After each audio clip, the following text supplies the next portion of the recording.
अध्यक्ष जी, ये जो जवाब मेरे पास आया है, ये कानून व्यवस्था की पोल खोलने के लिए काफी।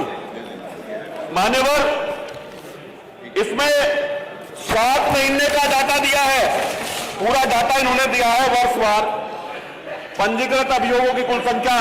अगर मैं बात करूं 7 महीने की, तो 1/1/25 से 31/3/25 तक 1,03,048 मामले पंजीकृत हुए, जिनमें 57,475 प्लस सजा हुई। मान्यवर, सजा दिलवाना किसकी जिम्मेदारी है? 45% लोग न्याय से वंचित रह रहे। मान्यवर, मैं पूछना चाहता हूं, क्या कारण रहा, किसकी वजह से देरी हो रही है, आम जनता को न्याय नहीं मिल पा रहा? क्या सरकार जल्द से जल्द इन लोगों को भी न्याय दिलाने का काम करेगी? दूसरा, कोई तो नियम कानून होगा मान्यवर, जिसमें कोई सीमा तय कर जाती हो, समय सीमा कि इतने समय से इतने समय तक। मान्यवर, सख्त होना पड़ेगा। आज हर एक पूरे प्रदेश के एक बच्चे की, एक बेटी की, एक बड़े बुजुर्ग की, हर एक नागरिक की सुरक्षा की जिम्मेदारी से न्याय दिलाने की जिम्मेदारी आज आपकी। आज आप कुर्सी पर बैठे मान्यवर, आपको जिम्मेदारी लेनी पड़ेगी, सख्ताई करनी पड़ेगी। अगर कोई ढील करे मान्यवर, तो उसके खिलाफ कार्रवाई करे। मान्यवर, सोचना पड़ेगा। आप अच्छे काम करते हैं, तारीफ करेंगे जब जो अच्छा काम होगा, लेकिन मान्यवर, शामली में जाकर के पूर्व मंत्री, पूर्व सांसद किसी मामले की बात कर रहे तो खुलेआम अखबार वालों के सामने जाकर के कहते हैं कि सीओ को नहर में फेंक दूंगा। यह पुलिस का इकबाल रहेगा? यह पुलिस न्याय दिलाएगी? ना तो आज तक इसका स्पष्टीकरण आया कि सीओ की गलती थी, और ना मुकदमा दर्ज हुआ। अगर मैं कोई बात ऐसी कह दूं तो यहां से निकलते ही मुकदमा दर्ज हो जाएगा। क्वेश्चन मार्क करता है, प्रश्न चिन्ह लगता है। मान्यवर, बताना चाहिए आपको कि क्यों मुकदमा दर्ज नहीं हुआ। ऐसी बातें करके पुलिस के इकबाल को खत्म करना चाहते हैं मान्यवर। 7 महीने का डाटा, 365 हत्या, 1/1/25 से 15/7 तक, बलात्कार 916, सीलभंग 3,938, अपहरण 7,484, छेड़खानी 475, पारिवारिक महिला उत्पीड़न 11,890 और 1138 मुकदमे दहेज उत्पीड़न के। मान्यवर, अगर 2016 से देखा जाए तो अब तक किसी भी तरह से कोई कम नहीं कर सकता इस आपराधिक मामले को। मान्यवर, एक सवाल मैंने आपसे पूछ लिया कि जो 57,475 यानी जो बचे लोग हैं, उन्हें न्याय कब तक मिलेगा? कोई समय सीमा तय करेंगे? नहीं करेंगे? अध्यक्ष जी, बड़ा गंभीर मामला है। आपके माध्यम से पूछना चाहता हूं, भारतीय न्याय संहिता के अनुसार प्रत्येक जनपद में, एक जनपद में जनता को न्याय दिलाने के लिए, जल्दी और सही न्याय दिलाने के लिए एक जनपद में कितनी फॉरेंसिक टीम होनी चाहिए? क्या उत्तर प्रदेश में फॉरेंसिक टीम की कमी है? अगर कमी है तो कब तक यह दूरी करी जाएगी? और फॉरेंसिक टीम की अच्छा न्याय दिलाने के लिए आवश्यकता है। मान्यवर, हर जनपद की बात की। मान्यवर, अगर हम महिला अपराध की बात करें, अगर कोई महिला सेक्सुअल असल्ट से पीड़ित हो जाती है मान्यवर रात के समय में, तो क्या पुलिस उसकी डॉक्टरी करा पाएगी? ऐसे कितने जनपद हैं जहां आंतरिक और बाह्य डॉक्टरी तत्काल मान्यवर 4-6 घंटे में, मेरी जानकारी के अनुसार सबूत खत्म होने के का आपको रहते अंदेशा रहता है। Thank you. इस तरह से बेटियों को न्याय मिल पाएगा मान्यवर? वो मैंने आपको पहले बोला था। अच्छा, एक मामला और बताऊं मान्यवर? मामला मत बताइए, प्रश्नकाल समाप्त। ये तो सवाल है, मैं सवाल पूछना चाहता हूँ। आईटी के कितने सवाल तो पूरा जाए, इनकी बात आगे गंभीर कोई मामला देखिए, बात आना चाहिए। एक सवाल मैं ये जानना चाहता हूँ, आईटी के कितने मुकदमे दर्ज हुए? आपने एक बात बताया कि जवाब हम देंगे। जवाब आप दीजिए। आप वो एक प्रश्न पूछा, उसके बाद अब तो खत्म हो गया, जवाब समय समाप्त। बैठिए प्लीज, पंकज जी बैठिए। 12:20 हो गए। मैं उत्तर भी के लिए भी, मंत्री जी चाहे तो उत्तर दे दे, ना चाहे तो ना दे। नहीं, 12:20 हो गई, 3 मिनट नहीं है, 12:20 हो गए। जनपद की सूचना नहीं होगी। जनपद की सूचना तो नहीं होगी।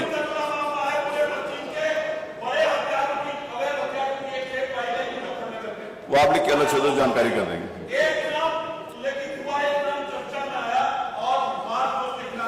अब ऐसे नहीं पता चलता ना, कोई यहाँ जोशी छोड़ी बैठे हुए हैं, वो तो ले लेंगे तो आप बताओ लिख के तब लेंगे ना, ऐसे कैसे होगा।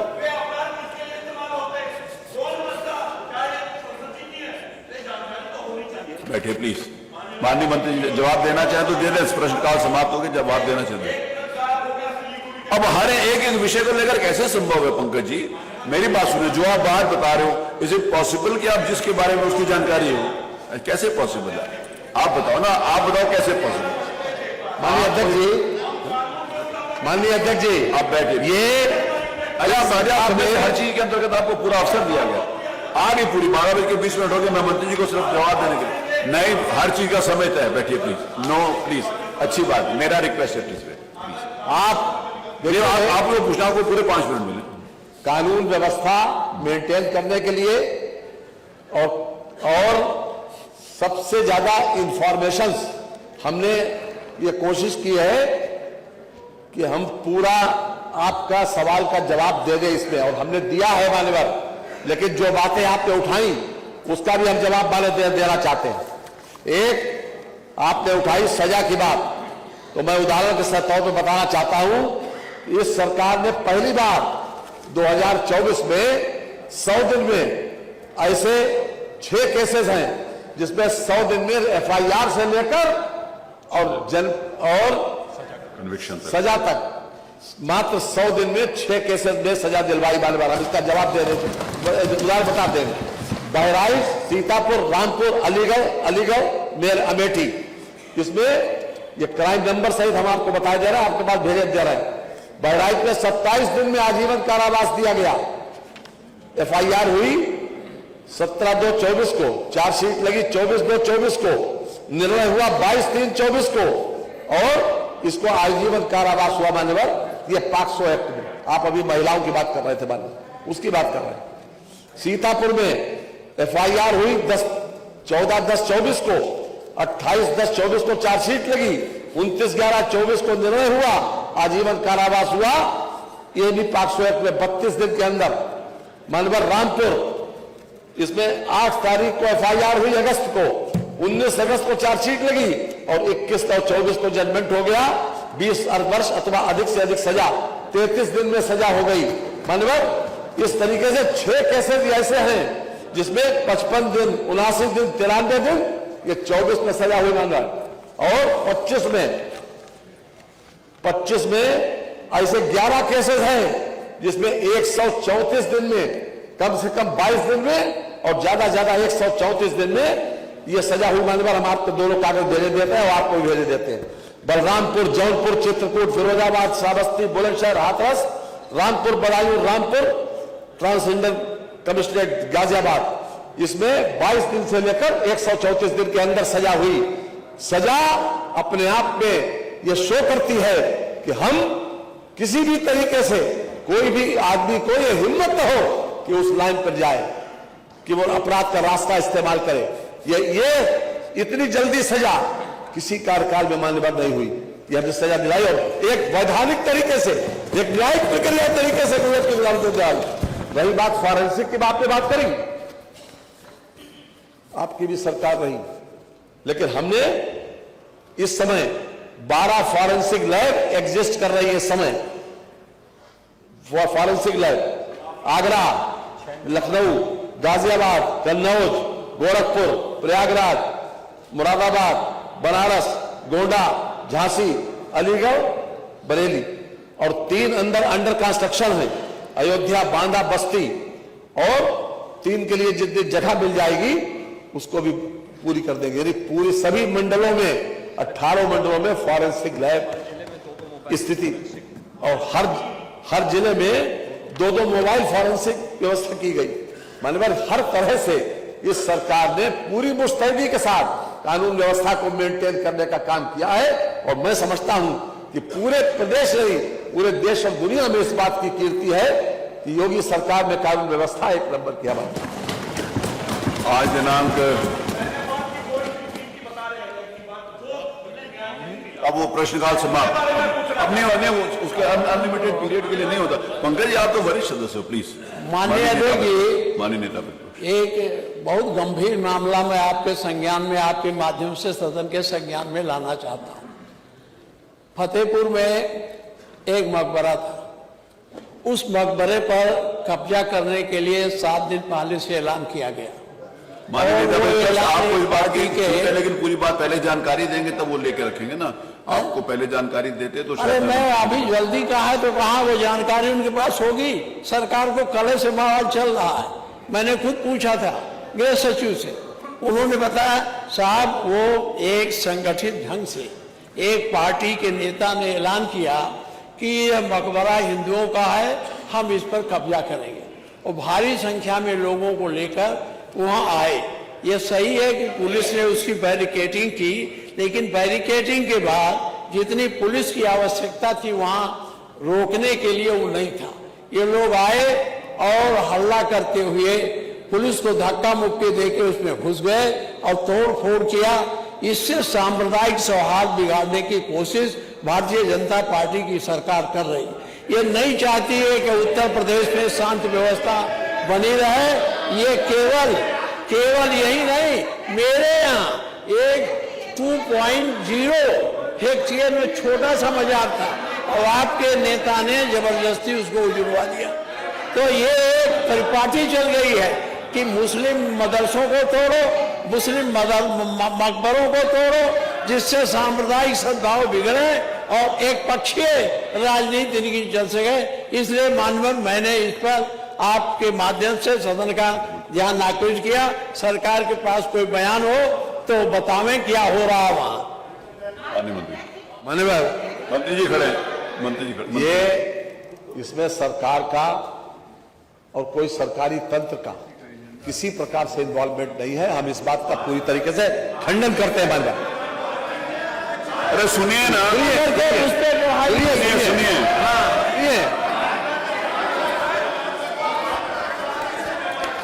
पूरी तरह सुनिए माननीय, ये सुनिए पूरी बात। कोई विषय है तो बात का सुनिए ना। माननीय नेता विपक्ष ने जो विषय उठाया उसके बाद उत्तर भी तो सुनिए। आप जवाब सुनिए तो सही, पूरी अगर कोई विषय है तो आनंद जी बताइए। इसमें क्राइम नंबर 300। सुनिए वो पूरी बात। आपने विषय उठाया तो उत्तर भी तो सुनिए, सरकार का पक्ष भी तो सुनिए। क्राइम नंबर 319, अरे बैठिए। थाना कोतवाली फतेहपुर 11/8/2021 को शाम को 6:21 पर इस पर रिपोर्ट लिखी गई। मालूम रिपोर्ट लिखी गई और ये 11 लोगों के नामजद रिपोर्ट है, और नहीं 10 लोगों के नामजद है और 11वां 150 लोग अज्ञात। इसमें ज्ञान नामजद रिपोर्ट है। मालूम हम नाम पहले दे रहे हैं। मालूम ये क्राइम नंबर बता दिया और धारा बता दें। भारतीय न्याय संहिता 190, 191(2), भारतीय न्याय संहिता BNS 191(3), भारतीय न्याय संहिता BNS 301, 196, आपराधिक कानून संशोधन 7 क्रिमिनल लॉ अमेंडमेंट एक्ट 7, सार्वजनिक संपत्ति नुकसान निवारण अधिनियम 2 और सार्वजनिक संपत्ति नुकसान निवारण अधिनियम 3। ये अपने आप में कल की जो घटना थी बाकायदा इस पर रिपोर्ट पंजीकृत हुई और पूरी तरीके से कानून अपना काम करेगा। जो भी कानून को अपने हाथ में लेने की कोशिश करेगा, जो भी कानून को अपने हाथ में लेने की कोशिश करेगा, उसको न्यायिक प्रक्रिया के तहत दंड जरूर मिलेगा। हमारे पास जरूर मिलेगा। यही मैं कहना चाहता हूँ। आपके पार्टी और वहां सफाई दर्ज हो उस गई है। मुकदमे में उनका नाम नहीं है। अरे अब है कि नहीं? पार्टी के जिलाध्यक्ष ने घोषणा की। आपका मन नहीं है क्या चलाने का? पूरा जवाब आ गया सरकार की तरफ से। एक घटना हुई है, कल ही उसका जवाब माननीय मंत्री जी ने दे दिया।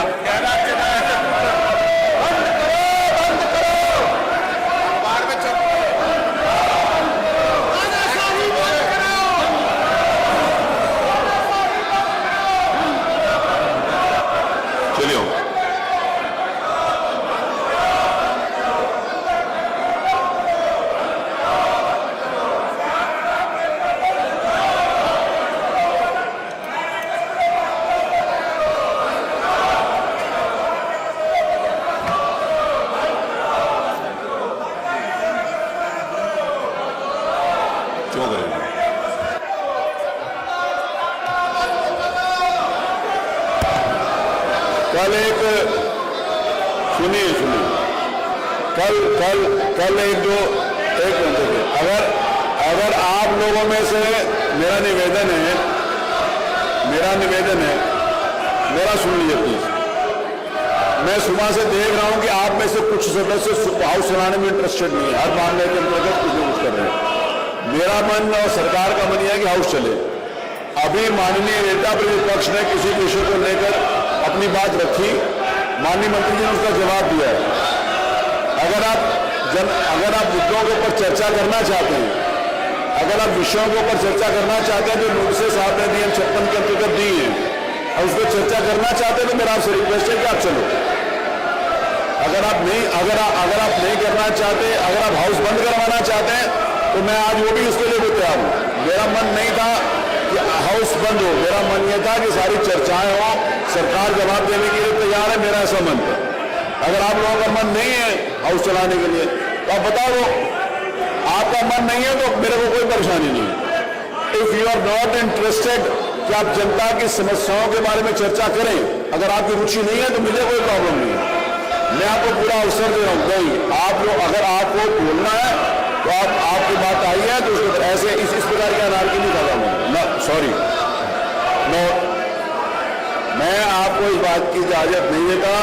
नेता प्रतिपक्ष ने कोई विषय उठाया, माननीय संसदीय कार्य मंत्री जी ने उसका जवाब दिया कि कल ही FIR करा दी गई है और जिनके खिलाफ FIR कराई है उनके खिलाफ कार्रवाई की जा रही है, वो सारी बात आ गई।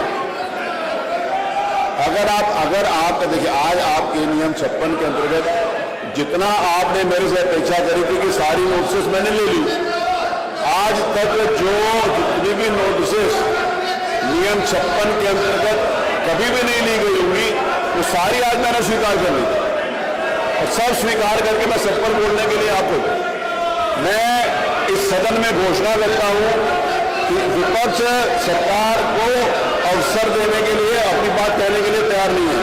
आप जनता की समस्याएं उठाने के लिए तैयार नहीं है। जिन नियमों के अंतर्गत आपने आज स्कूल मर्जर के ऊपर एप्लीकेशन दी, बिजली के ऊपर दी, स्वास्थ्य के ऊपर दी और अन्य विषयों के ऊपर आपने दी, मैंने सारी आपकी सूचनाएं स्वीकार करी हैं और सबको सूचनाएं स्वीकार करने के बाद मैं आपको अवसर दे रहा हूं कि अगर आपका मन है उनके ऊपर चर्चा करने का, अगर आपका मन है तो आप प्लीज अपनी सीट पर चलिए। अगर आपका मन नहीं है, कमाल भाई आपने जितना कहा था मैंने सब स्वीकार किया, सबके ऊपर मैं अवसर दे रहा हूं। अगर आपका मन नहीं है उस चलाने के लिए तो आप डिसाइड कर लो।